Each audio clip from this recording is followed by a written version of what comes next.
할렐루야. 우리 성경 암송하심으로 새벽 기도회를 시작하겠습니다.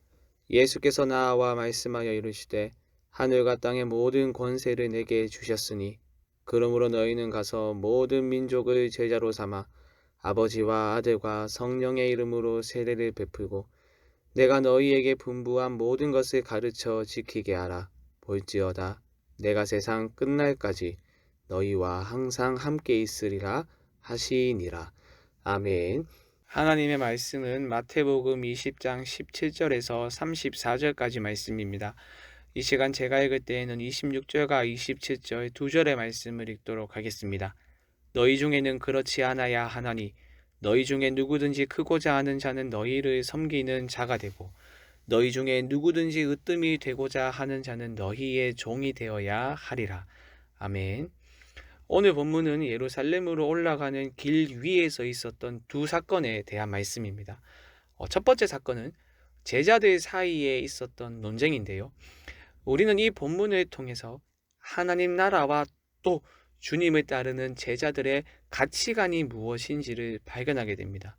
주께서 자신의 고난과 부활을 세 번째로 말씀하신 후 야고보와 요한의 어머니가 예수께 나아와 한 가지를 구했습니다.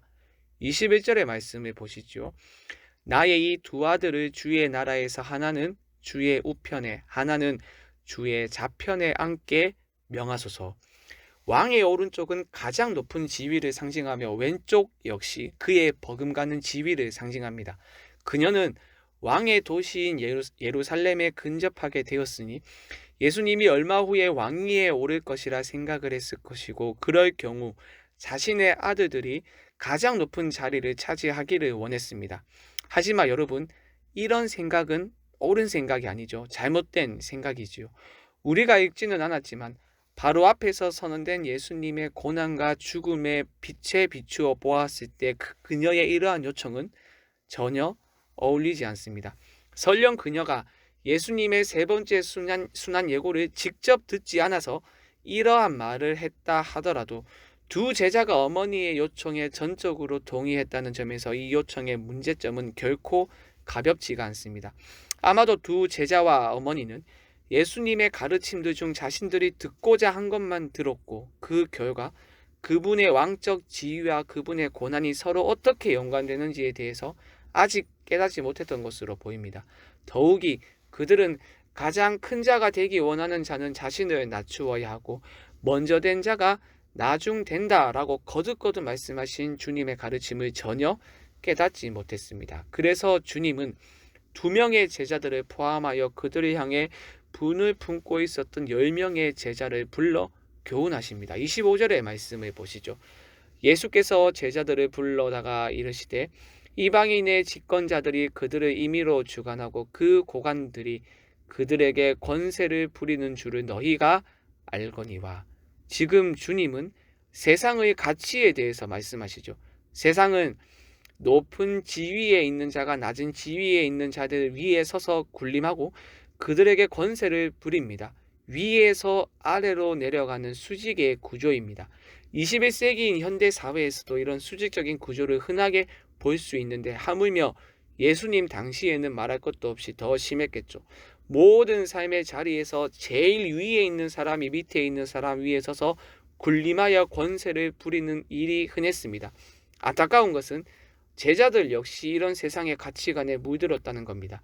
세베대의 두 아들을 비롯한 제자들은 이러한 세상의 가치체계에 깊숙이 영향을 받고 있었습니다. 하지만 주님은 무엇이라 말씀하시니까 제자들에게 세상의 가치관에 물들면 안 된다고 단호히 말씀하시며 하나님 나라 백성의 가치가 무엇인지 말씀하십니다.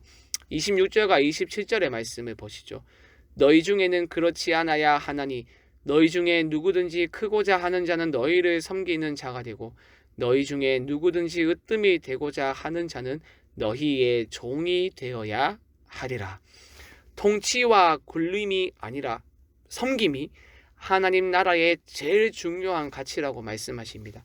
종은 고대 사회에서 밑바닥 신분으로 원하는 것을 자유롭게 할 수 없으며 오직 타인을 위해서 존재하는 사람입니다.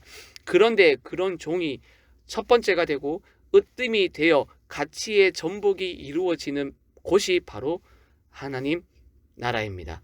사랑하는 여러분, 이것이 바로 예수의 제자가 추구해야 하는 길, 하나님 나라를 살아내는 이 땅의 교회인 우리가 추구해야 하는 가치입니다. 높아지고 군림하려고만 하는 그것이 최고의 가치라고 말하는 이 시대 속에서 교회는 낮아지고 섬기는 모습을 보여야 합니다. 우리는 이것을 위하여 부르심을 받았습니다. 물론 우리가 구원을 받았다고 해서 세상의 가치로부터 완전히 자유로울 수는 없습니다. 우리는 여전히 이 땅에 발을 디디며 살아가고 있고, 그래서 날마다 세상의 가치관을 먹고 마시며 호흡을 하며 살아가니 세상의 가치들로부터 자유로운 것은 거의 불가능에 가깝습니다. 그래서 우리에게 필요한 것이 바로 주님의 모습을 본받는 겁니다.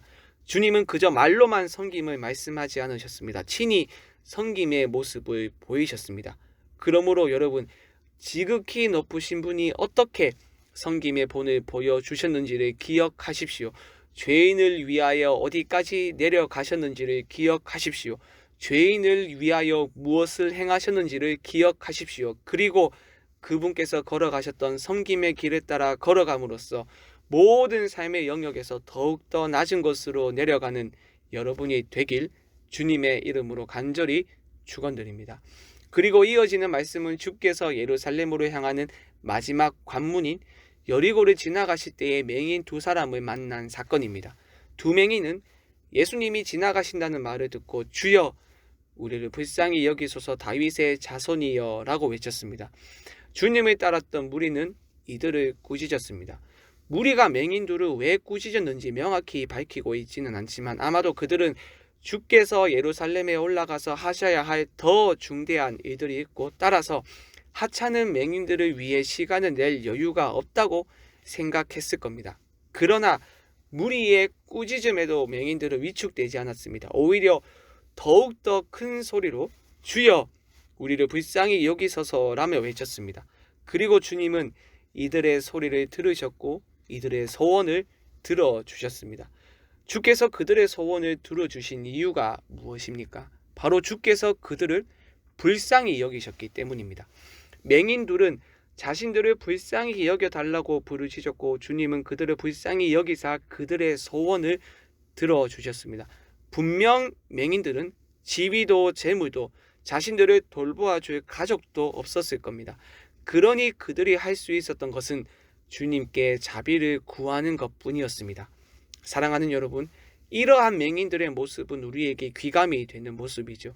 우리가 절망적인 상황에 처해 있을 때 비록 아무런 소망의 빛도 보이지 않더라도 우리에게는 여전히 한 가지 해결책이 있습니다. 그것은 바로 주님께 나아가 그분께 자비와 긍휼을 구하는 겁니다.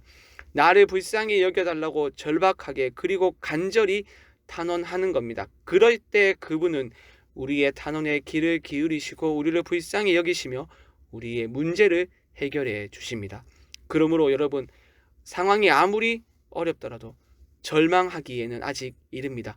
왜냐하면 절망의 때가 바로 그분께 자비를 베풀어 달라고 긍휼을 베풀어 달라고 부르짖으며 탄원할 때이기 때문입니다.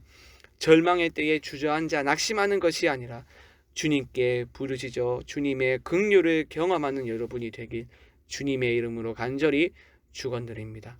우리 함께 말씀 생각하며 합심으로 기도하겠습니다. 주님의 모습을 본받아 섬김의 자리로 내려갈 수 있도록 붙들어 주시고 절망의 때에 좌절하는 것이 아니라 주님께 부르짖어 주님의 긍휼을 경험할 수 있도록 은혜를 주시옵소서. 월요일은 다음 세대를 두고 기도하는 날입니다. 다음 세대에게 특별한 은혜를 부어 주시옵소서. 하나님을 아는 지식 안에서 자라가게 하시고 하나님을 삶의 주인으로 인정하며 살아갈 수 있도록 붙들어 주시옵소서. 마지막으로 영혼 구원하여 제자 삼는 교회의 본질적인 사명에 우리가 전심으로 헌신하여서 하나님의 일하심을 크게 경험할 수 있도록 우리 교회 위에 은혜를 내려 주시옵소서. 이 외에도 개인의 기도 제목을 가지고 자유롭게 기도하시면 되겠습니다.